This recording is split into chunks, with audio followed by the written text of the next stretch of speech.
I did not hit her. It's not true. It's bullshit. I did not hit her. I did not. Oh, hi, Mark.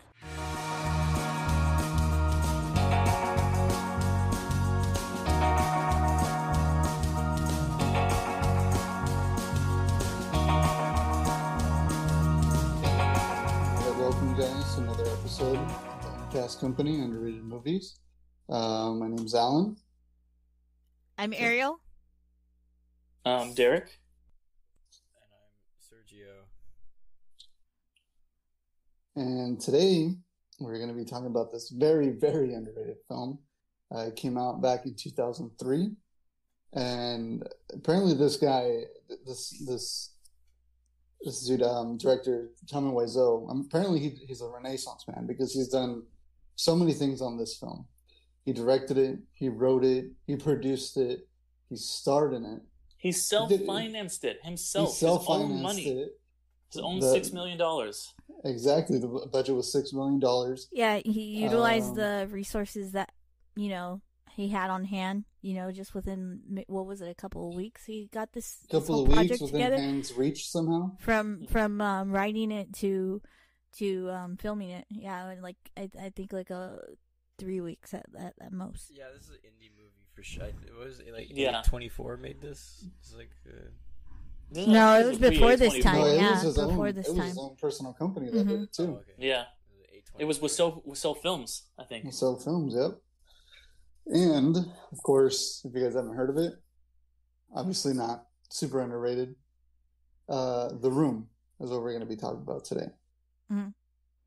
The Room is pretty much a movie. The movie's basis is Tommy Wiseau's character.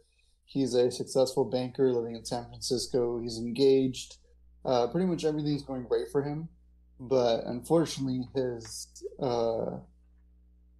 fiance is cheating on him. Julia Daniela is the actress that plays Lisa, and then Greg Sestero plays Mark. Mm-hmm. Johnny's best friend, who is also cheating with Johnny's engagement, or Johnny's fiance. Ugh, can't speak. But yeah. So pretty much, that's the whole basis of the film. What did you guys think? I thought it was. Well, you want to Yeah, start? take it, Ariel. Okay. I thought it was very groundbreaking. I mean, it's just coming from a self-made man, and basically this story, like we've seen it a bunch of times. Girl cheats on a guy who's a good guy, and his turmoils from that. It all comes. Never ends good, and it all comes to a head at the end. And you could see the passion in it, and there was one moment that stuck out to me very cinematically.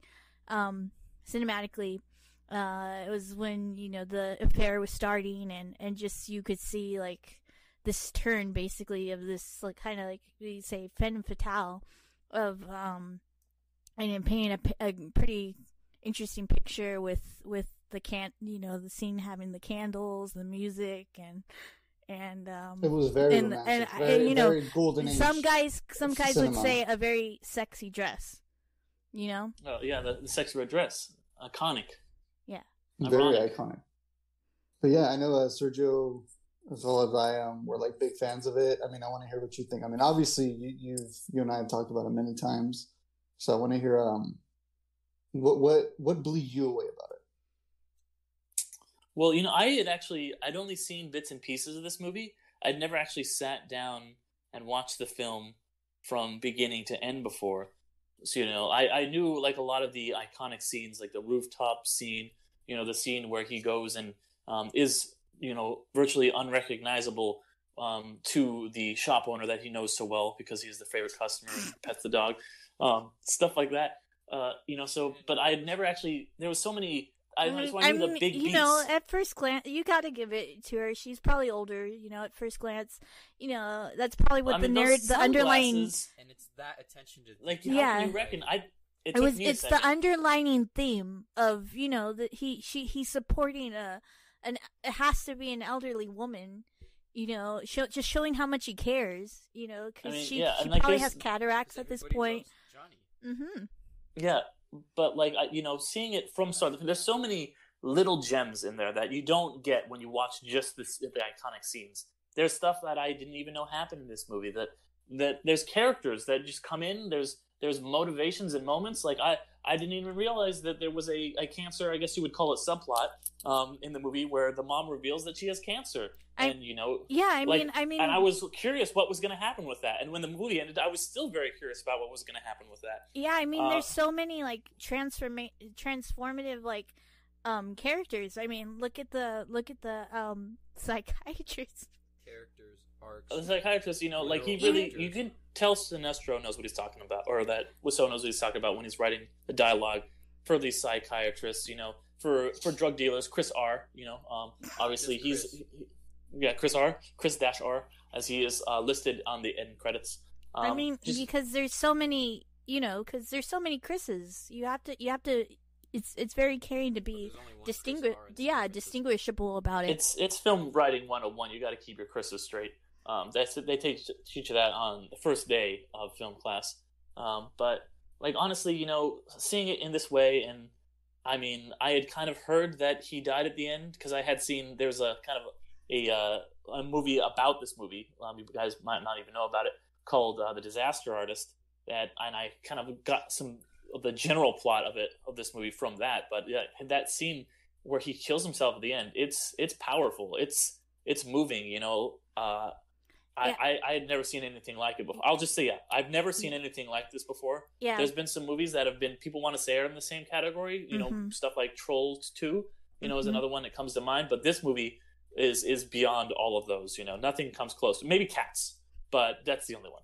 Oh, see, there it is. Disaster Artist. Yeah, exactly. Yeah, we got a bootleg copy of it right here. It's very for those hard of you to who find. are just listening, they have some DVDs of the Disaster, Blu-rays. Excuse me, I don't know how you managed to get Blu-ray of the Disaster Artist, and then Uncut Gems, which, as Sergio was saying before we were recording, this movie itself is an uncut gem. Uncut gem, Yeah, literally yeah. Uncut gem. But I mean, always been under the radar. I mean, me and the brother here, we're fortunate enough to be able to go to a screening of this movie in a theater. Support your local theaters, small business. Yeah, theaters. it does go on in a lot of like indie theaters. Yeah, and I mean it's very hard to find. You have to, basically, and it has a cultural, kind of like influence, and it was very interesting. We got to see it live production. Unfortunately, like we weren't able to see because the Tommy Wiseau, the filmmaker, does tour with it, so we were unfortunate to see him then. We have seen him like in a couple of conventions. He hasn't, to his dismay, but I mean, yeah. I mean, it's just just seeing him in real life, you could definitely tell like the talent coming off. And, he hides it behind sunglasses, but yeah. It's like if you were standing next to like Chris Nolan or David Fincher or Spielberg, you get that energy. Like it comes out, it radiates off. Yeah, I mean, he's always crowded by people, definitely. Mm-hmm. Yeah. He gave me a backpack. He said, "Hey, look, kid. One of the old Boom, here's a backpack. Take it." It was great. Like it was like those football players throwing their jerseys at you. It was. But you don't need to. You don't need to be a football player to wear a jersey if you're playing football. You can do it in a tuxedo, as this film taught us. Mm-hmm. Oh my God, riveting! That scene where they're playing football. Like I was actually going to mention that how much I loved it. It just had so much meaning behind it, and so much like it was just thrown into the movie for no reason whatsoever. But it made me feel so much. It made me go, you know what? This belongs You know what? here. It did. It was thrown in for a reason. It was to show the brotherhood of friendship and just the simplicity of throwing a football and just that connection that you could get from throwing a football between your bros. It was a very dreamlike sequence, and I remember having a dream like that with my friends. When we were Very in hetero. suits. Very hetero. Oh, Well, yeah. we were all in suits, Mm-hmm. It's not like we were, having gay sex or anything. We were just playing football. Exactly. Mm-hmm. That's all it was. It was just showing how much they cared about each other and the love of the game. Yeah, I mean, well, it's up Yeah. to interpretation. depends on the kind of person. How you are. American football is. Mm-hmm. Yeah. How Yeah. American Tommy is. Ooh, Ferg, There's nothing more American than American football. There's nothing more That's why they American. call it American Exactly. football, That's why and it's not American soccer football. or Australian football. Mm-hmm. Mhm. Australians don't Can I exist. bring up one other thing that stood out in this movie? Could we Oh, talk please. about the soundtrack, because it was very revolutionary. You know, he brought up some indie artists with this too. You know, keeping it in the simple. You know, and just like it was very. of its Yeah. time. I mean, "You Are My Rose" spoke of the very deep, sensual, you know, act between Mhm. between you know Greg Sestero's character and the girlfriend. See, Kidney sadly, I girlfriend. missed some of those scenes because I watched it on YouTube. So they wasn't any of those The explicit staircase scenes. love scene. But those, Yeah. that's art. So it's a shame that they couldn't include that on YouTube. That's very disappointing because You are my with rose. those scenes and the music, I don't know if you guys ever seen Beyond the Black Rainbow, but that score for that movie is so haunting and so powerful.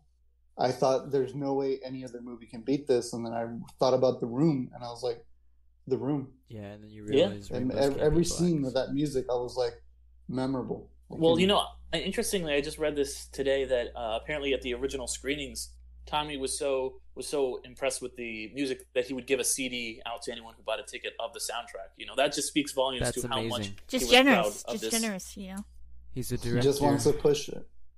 Yeah, The fact that You know. there's an original soundtrack with original songs on top of an original score featuring tracks such as "Chocolate is the Symbol of Love," that fits the scene where Tommy's friend says chocolate is the symbol of love, and then yeah. has oral sex performed on him by another woman on Tommy's And couch. you just, it's the way it's shot in that scene is very, it lets you imagine it because you just see her head go down and you see his reaction, his incredible acting. So you don't see anything happening there, but you know what's happening just based on that guy's face. Yeah, it was very His mature. face says it all. It was very mature to not show the act being performed, but to show the Exactly. reaction. It's all about what It you don't reminds see, not what reminds you me see. exactly. It reminds me of a film called Mandy, where Nicolas Cage is watching don't spoil something. it. I actually want to watch Yeah, that. I Nicolas actually need Cage to see is that watching one. something Mhm. horrible, but instead of showing what's horrible being done, they show Nicolas Cage's reaction to it, and it's so much more powerful and much more effective than just showing the horrible, gory act. And I think that movie could pay a lot of homage and thanks and yes to Tommy the Room. Well, it's like Unrealizable. why Jaws was so scary is because you don't see the shark very often, Mm-hmm. And What this makes is the is like a scene so Jaws sexual is you yeah. don't see the sex. Exactly. This is like the And Jaws that's- of sex. This movie. And that's what makes it effective, is because they take the elements of horror and they use it for other different things. See, it's a universal technique. It's the rule that makes you feel. That's Yeah. called filmmaking. And he does play a lot of really big homages to like all these great, different, like previous movies, like all these Tennessee Williams and Ed Wood movies, and like Orson Welles, and James- also I wanna yeah, say, we of course, can't forget Mark Damon. James He's- Dean. Mark no, is named after Mark Damon, his favorite actor. yeah, But James but Dean. James Dean, James the Dean James is Dean, his the favorite re- actor. You're tearing me apart, Lisa. That's a reintroduction- classic Yeah. reference to Rebel Without a Cause. yeah, the reintroduction of that line into this, it's just a classic going into another classic, It's like poetry. It rhymes. Mm-hmm. And it's just great to see an old master of film pay homage to the previous, because film Yeah. is film. It's passing the torch. It's passing the torch. Mm-hmm. Mm-hmm.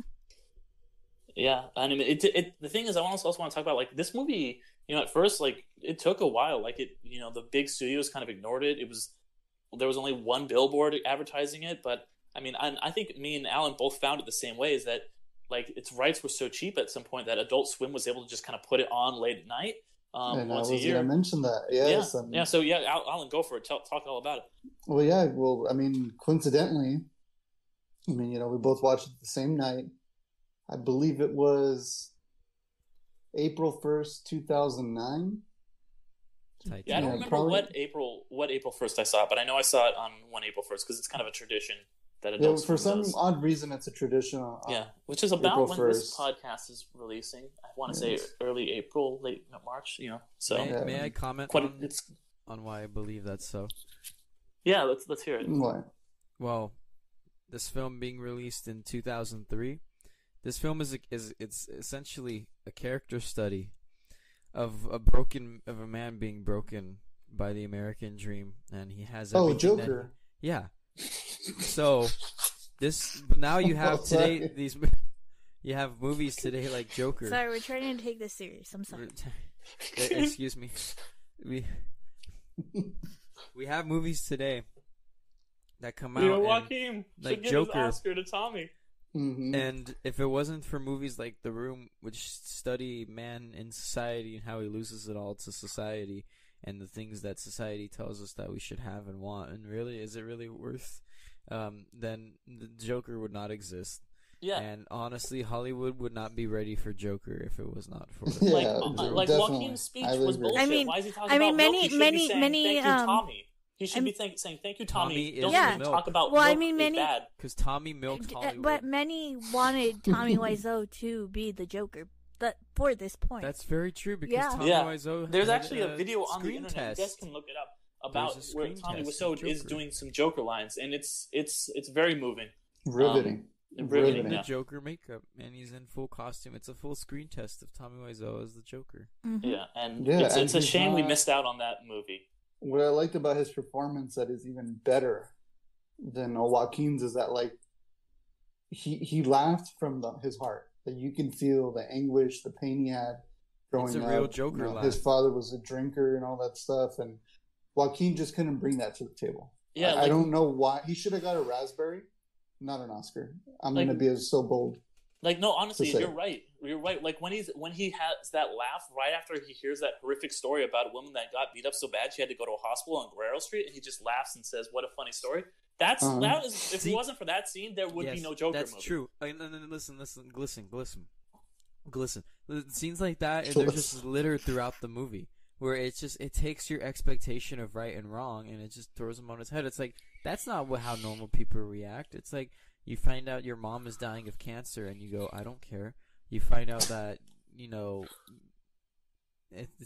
everybody loves you, but your wife is cheating on you with your best friend, and your best friend. It's like, well, what else am I gonna do except throw a TV off of my apartment complex, hump my wife's sexy red dress, and then shoot myself in the mouth? Mm-hmm. It's those kinds of things. It's like, what drives a man, a beloved man in America, to do such a thing? And this kind of thing could happen today, and still does happen today. And if it wasn't for this movie exploring those topics, What? Wait, Sergio, don't leave me in suspense. What wasn't for this movie exploring these topics? What? a charismatic jeweler, Adam Sandler, makes a high stakes bet that could lead to the windfall of a lifetime. What? Look at her. Okay. That's the break? In a precarious high wire act, That's- must balance business Are you So, just I reading the guess- fucking back? Yes, defending he is. I think adversaries he's- on Is all that- I sides. think Is so. it- Pursuit of So an ultimate Sergio So is the cat lost. out of the bag? Yeah, Okay, Sergio I lost. Yes. We're done. I What do you mean I lost? I can't made shit everybody anymore. else. I thought it was the okay. Well, I guess I That was fucking good. Alright, April Fools, everybody. April Fools, everybody. April Cat's out of Fools. the bag. Gets up the We're bag. trying to go as far as we could with it. But yeah. Derek, you Sorry, tried. Derek. Yeah, you tried to you tried to start bring it to the April Fool's joke, but then Sergio took it to a different direction. He Yeah, went the Norm Macdonald route, and I love it. I was like, okay, I'm in it. Talk to me. Yeah, no. So sorry, anybody who was expecting Batman versus Superman. We're gonna do that one next week. It's like a double April Fool's. Double April Fool, yeah. So we It's were the gonna classic do double that, bamboos. the double bamboozle, but coincidentally, though, the story of the April Fool's thing is actually true. So, pretty much how I found out about this movie. I mean, if you guys have already watched the movie, you guys probably get it. Like, there's gonna be a prank or something when we're describing it, but Yeah, like I remember watching it. I was working at a hotel graveyard shifts, and I would watch Adult Swim. And I remember the movie was like halfway on. I finished all my paperwork, and pretty much when I was done with my paperwork, I chilled all night till like 6 in the morning. And I just remember it's on, and I'm like, "What the fuck is this? Like, this is horrible." And then I just kind of kept watching it, and then I was like, "That was fucking amazing." I was like, "What is that? That was so bad." And then they're like, "We're gonna show it again." And I was like, "Fuck yeah, let's do it." Yeah, it's on like all night. It was on the whole night. So And I was like, "Oh, it's April Fool's." So like we were saying, we saw this in the theater, but it was in like a special screening for before the Disaster Artist came out. So we got to see it before the Disaster Artist, which I really liked because knowing the source material, that one is actually A24 Disaster Artist. Yeah. That's Uncut Gems A24. And so The Witch A24. so rewatching it yesterday, which we did for this podcast, it's still so unbelievably like what the fuck. Like there was so many moments like Even where with, like the sex scenes cut. yeah, so because we watched on YouTube too, because it is impossible to rent still. So yeah, like that was my only like, oh, like we missed the "You Are My Rose, You Are My Rose." You can still buy it from Tommy directly. I know that's the I thing. bought Like, it from Tommy yeah. directly. In the street. You'd be like, Blu-ray. here's Oh, yeah, $20, go and to he's like, him. alright, hey, thank you. You need to go to him. But yeah, like it's just there's so many moments where even him who like has like seen it a couple of times is even like he just collapsed laughing, and we Yeah, both it's collapsed like- laughing because there's just so many moments of like what. Each viewing is just such a great experience. Each viewing, It's- it's I don't know. It's like something new each time. Either it's just like coming back to revisit it, or you find you watching it and you find that you catch something that you didn't catch before, or just stuff like that. It's just great every single time. Mm-hmm. It's a truly, truly baffling movie. Like, you're like, how did this guy was insane. Like, he's a like, I've watched a lot of bad movies. Like I was saying before, like Troll 2. Like, it's a bad movie, but it's kind of like, it's like, oh, this is funny because it's bad. Like, this is bad because it's like, what is even fucking happening? It's the best kind of good bad movie. Like, I would rather it's a watch fever this any dream. day than like something that's just okay, like Sonic the Hedgehog or something. Like, I had fun watching it. I'm never gonna watch it again. I could watch this movie a bunch of fucking times. This movie's insane. I've watched that rooftop scene over and over and over because it's just like, Well, I mean, Oh Yeah, you no, have to. no! Decide to There's do this another. shit. There's Made by the another. same people, so I There's don't know. we noticed another incredible rooftop like just cut. Remember where the psychiatrist is walking up and then it just cuts to Oh yeah, I almost to drowned. Mark. I almost choked.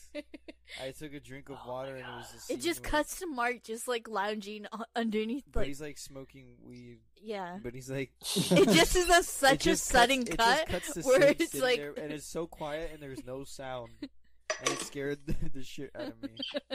it was like it was a movie made by someone who understood how movies work but didn't understand how like just stories work. Yeah, Like how to put the He's pieces "Let's make a together." movie. Yeah, because I there's just see so a many things movie that are on introduced TV. that just I can don't make sense that." and never come up again.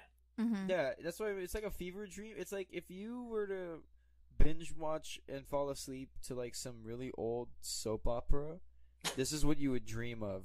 Like after you, like let's say you eat a whole box of pizza Oh. and you fall asleep to watching it. No, This is what no. you would dream. Yeah, going on that soap opera thing. When we were watching it yesterday, I finally kind of like described it to make it sense in my mind.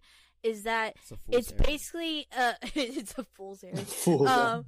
It's basically like if you took a whole season or even the whole series of a soap opera and just showed one scene from each episode and just cut just one scene from each episode together. That's how this movie flows, because it's like, well, what? Like there's just so many like cuts into the scene. Like it's end to end, yeah, it's complete like a season, but there's so many like missing scenes, Just in subplots between. Yeah. never Plus, being the- finished. This movie does not flow; it stutters, and because there's like Yeah. scenes where it's just like it starts off with like let's say Tommy and the psychiatrist. I swear to God, He's my favorite. But it's like when Tommy's telling him his problems. He's like, "These are all my problems," and then the Mark comes psychiatrist in. is like, then the psychiatrist is like, "Well, I don't know how to help you, man." And then Tommy's like, "But you're a psychiatrist." And then Greg walks in. He's like, "What's wrong, Tommy?" And Tommy's just like, "Women problems." And the psychiatrist is like, "Tell me about your problems." And then Tommy goes, "Stop trying to play psychiatrist with me all the time." I was like, one, you just talked about your problems, and now he's all like, "I don't know how to help you." But then you immediately go, "Tell me about your problems." And then two, you go, "Help me, you're a psychiatrist." And then he does that whole double whammy, and then you pull like a quadruple whammy with, "Stop trying to be psychiatrist, man." And it's just like, what? And it makes your brain, I don't know, it's like it's times like that where it's just like, it's a miracle if that was just miraculously done without intention, where it just kind of happened, like Tommy created it. Like stuff like that, like geniuses would have to go out of their way to create. Like, and he is. Yeah, that's the thing. Is like, this movie could not have been made on purpose like it is. Like, this movie is so ridiculous and hilarious because it's an accident. You couldn't make, like, there's no way anyone could ever write this shit as a parody. Yeah. Like, and it's like, that's what I really appreciate. It's like, this is such a fucking swing and a miss. And like, my like favorite kind, like movies, I like either love movies that are like they're great or they're terrible. Like middling movies, I'm like, okay, whatever. Like, there's this great Francis Ford Coppola quote where he's talking about, like, when he's making Apocalypse Now, and he's just like, when you, like, really fucking try, and you just, like, completely fail, people are like, oh, this is some, like, fucking pretentious garbage. That's the best kind of bad movie, is just a movie where it's like, wow, they really went for it, and absolutely nothing works. That's why I would say everyone who likes this movie should go out immediately and watch Cats, because that is another movie that is just, like, what the fuck is happening? I can't. Here? I It's just like this where it's just like so bad. And there's so many baffling choices. But you think that it can get like the same, not maybe like the same amount of uproaring enjoyment, or like just enjoyment that I get from The Room, but you think it's still like entertaining for that same reason? Yeah, absolutely. And like I would say, it's because there's so many choices that are like so bizarre. Like Rebel Wilson like takes off her skin and she's got another skin and she gets the cockroaches, and it's and you're like, and then Idris Elba gets coronavirus. Damn. Oh my god, it's not just like, you know, like a movie like other bad movies. They're just like, okay, this is just kind of like dumb and boring, and there's like bad acting. This is like everything. The acting is fucking terrible. The lines are terrible. Nothing makes sense. Isn't it just ending, adapted from the Broadway musical? What was that? Yeah, but, it's the adapted CGI. From the musical, it's all which is the also CGI not good. that's oh yeah, that's great. Yeah. I mean, it's Broadway. I really like do a whole every April Fool's Day next year on Cats. We can talk about that later. I just can't. Yeah. I might. I don't know if I could bring myself up to watching it even once. It's just. I'll do it. It would just be. It's so nightmare fuel. It's so much nightmare really fuel. Is. It really but the thing is about Cats is like this movie. There's no like why did nobody makes sense that like there's this like nobody actors, but like Cats was made by like a guy who's won an Academy Award for Best Picture and Best Director, and like there's really good actors in it, and you're like I mean, Idris Elba, what the fuck? The CGI was very primitive at the time of the making of The Room, so it can't be as advanced as Cats. Mm-hmm, exactly. Oh those my god, that rooftop that could have scene easily been made. Yeah. They could have just on done a it on the rooftop in San rooftop. Francisco. Like they're shooting in That's San not Francisco. how movies work, Derek. That's not how they work. You have to do it like they do in Hollywood. Yeah, this is big Hollywood CGI. movie. That's the direct quote from the Disaster Artist. Yeah, that's what they're quoting. I mean, he recreated the alley outside of the alley. Oh my god. Yeah. This movie, it's just watch it, you know? Like it's if you haven't already, a fucking train wreck. You know, I'm saying like any listeners, if you haven't already, it's a fucking train wreck, and it's a train wreck that you can't look away from. Yeah. Like it is so fucking bizarre. Like I remember seeing it on Adult Swim and I was just like, what is this? And I didn't watch it all then. I would go back, I would be like, I was like watching something else and I kept flipping back to it like between commercials and be like, let me just go back to this channel and see more of this insane thing. Like what is happening here? You have to finish it. And the ending is just I don't know. Anywhere, like you know, it's like a slow motion shot, but it's clearly not done with a slow motion camera, and there's no squibs or anything. It's just him Oh kind yeah, of like falling it's backwards. Saving Private Ryan. I mean, Steven Spielberg could not have. Well, no, I mean like the whole like when Mark like, wake up, Johnny, wake up, and there's like there's clearly like too much blood around Oh him. yeah, no, it's like there's blood coming out of his mouth. There's blood coming out of the back of his head. The whole floor is covered in blood, and then the first thing that Greg yells when he runs in is, "Johnny, wake up!" Oh yeah, and then we caught that Denny said slipped a Tommy in there. Yeah. And like, Oh then, yeah, like it's like Greg, Tommy, wake up. Wake Mark is up, like, Tommy. Mark is blatant. He's like, you did this, Lisa. I'm like, dude, you also were like involved. Like, Oh yeah. it's like, this is he a killed weird himself because his conversation to have best friend over slept my with his best friend's fiance or his corpse. future wife, I should say. Yeah. It's like, let's just have this whole redundant argument over my friend's body. Yeah. There's blood all over. Oh my god. And then Denny comes and he's like, both of you get out. Leave us alone. Okay, is Danny supposed to be mentally handicapped? Like, No, Very he's in confused. college.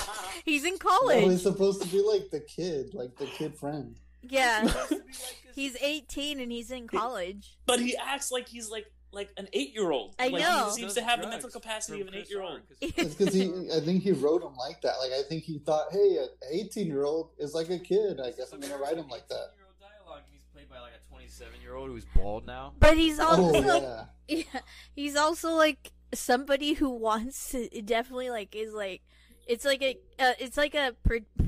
like you know like a teenager that wants to be in a threesome just because he's heard about it on the street Yeah, or like- something. Exactly. The way he That's goes how and he's just Tommy like, heard I about like it. Lisa. I want to kiss her. I'm like, what is happening? This is how Tommy is. I mean, when he's a kid. This is how he was when he was a kid. You know, it's like, yeah, kids talk like that. It's like how Yeah. South Park's like, oh, this is how we talked when we were kids. It's like, this is how Tommy talked when he was 18 years old, 27. Yeah. Well, I mean, any other final thoughts, guys? Watch Best I'm done. Friends That's Volume all 1 I've and got. Oh yeah, watch Best Friends too. Watch If The you Room want- if first, you want and then inspiration to make your own movies. yeah, watch these Best movies. Friends. It was actually it's not the other side, so it's Greg Sestero's movie. It is very still weird, but at least cinematically, it's very good. Like, and part of it Oh, was yeah. was filmed actually in Santa Ana, because they were like screening some of it, Because and Los then Angeles is too expensive. yeah, and they Yeah. like filmed at the courthouse, like just They walking around. did. I remember that. Yeah. And they had like a shot of the whole courthouse. Like, that's not Los Angeles. Yeah, because they did a screening of The Room at the Frida. We're talking local. I'm sorry. And then Yeah, then Los yeah, Angeles. Yeah, if you guys are living, the middle of Orange County, then you'll California, you'll get this. Sorry for anybody else. Yeah, if you live in the United States of Yeah. America. Also, it's also the only other movie that features Santa Ana is the end of Rain Man. Oh really? Yeah, it's the train station. I drove by that. I was in that went by that train station like every day for like 4 you know what years. else? Oh, featured yeah. That train station? What? My Huh. sister's wedding. Oh gosh. Okay. All right. 3 classics right there. But yeah, definitely I would suggest watching this than watching The Disaster Artist. So you get who Greg Sestero is, and then going and watching Best Friends Volumes 1 and 2. that you can I would get read the on book too, the iTunes. Disaster Artist book. That one, I read it before the Disaster Artist movie came out, and it was just, obviously the movie can only tell you so much, but the book really just goes into so much detail about like what Greg was thinking, what he thought Tommy was thinking, like their friendship, like Like, detail that Like, that Disaster Artist does not go into. yeah, you can't really go into it. Like it's just so like, I don't know, like you feel bad for everyone involved, but at the same time, God, they it's kind of super came out making this crazy, Yeah. fucking weird, wonderful, weird, strange motherfucking piece of a movie. Mm-hmm. And then afterwards, watch Home Alone so you can fully get into the mind of Greg and just immerse yourself in the world. Yeah, Yeah. that was. Yeah. Thank you so much, guys, for listening. We appreciate it. I hope you guys enjoyed the episode. just go ahead and like us, like and subscribe, hit that bell, follow us on our socials, and then Ariel, you have your Nerd Incorporated. Yeah, Nerd Incorporated on Nerd Incorp on Instagram. That's where we do comic book related stuff, cosplay things, DC. We're hoping to kick that off a bit more in the coming months. Hopefully doing a bit more content. We're kind of in a lull, especially with the conventions slowing down and getting canceled. Everything going on in the world. Mm-hmm. Yeah.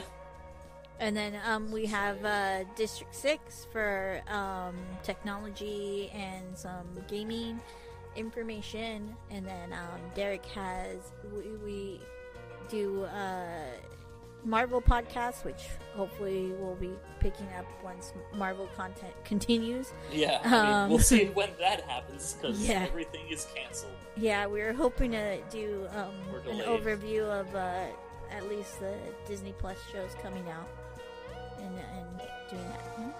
Yeah. But yeah, well, thanks everybody. Thanks for joining us, and we'll see you soon with another one. Bye. Thanks for being amazing. See you in another life. Thanks, guys, and be safe out there. Wash your hands.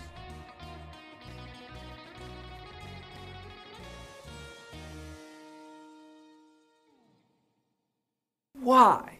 So serious? Why so serious? Why so serious? Let's put a smile on this face. Why so serious?